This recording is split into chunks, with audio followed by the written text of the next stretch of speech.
So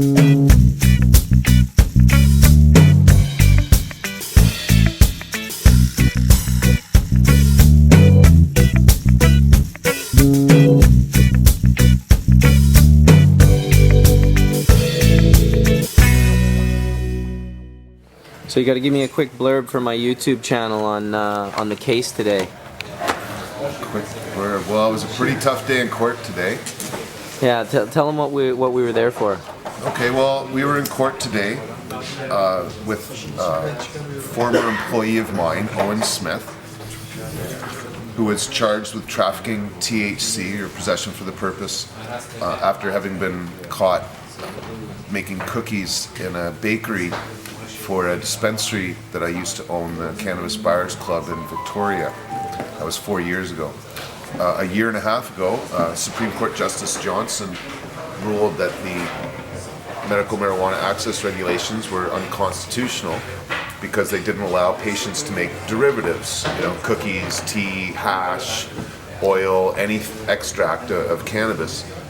Is technically illegal. You're only allowed dried cannabis to grow and use as medicine according to the strict interpretation of the law. The judge again struck that down a year and a half ago.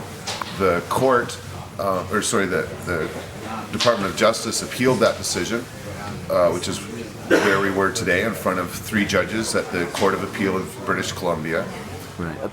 Appealing the decision that would allow us to possess cannabis resin and extracts as opposed to just dried marijuana. Yeah, the Crown appealed that decision. The Crown's wish, the Health Canada and Department of Justice, is to essentially have exceptions made for cannabis, marijuana, but cannabis resin and all of the other derivatives in the Controlled Drugs and Substances Act, in their thinking, should remain illegal. Right. And so, yeah, it was a frustrating day. A lot of the Crown's positions don't seem very reasonable, but the judges, unfortunately, seem to be in agreement with the Crown before the day even started. They did read the material beforehand, so they're going to come in with an opinion, but they really did seem really opposed to granting an acquittal to Owen or allowing him to just walk free. I think it really bugged them that the Cannabis Buyers Club, they don't know the history of the Cannabis Buyers Club. What they read in the court decision is that we're an unincorporated, non-tax-paying, non-compliant organization. Right. We don't comply with a single law, not tax laws, not the Health and Safety Act, nothing. And so I think the judges really struggled with just letting us go as an organization, because patients have a constitutional right to this medicine. Hopefully Kirk was able to convince them otherwise, but it's tough to say. A couple of the judges really didn't seem very favorable to us, but by the end of the day, I think Kirk had made some points that they might not have considered earlier. I thought so as well, that he made some decent points and at least educated them a little bit. Definitely. And so we've got a bit of a wait now before we're going to hear any... Yeah, the wait's going to kill us. Well, not kill us, but it's going to be tough.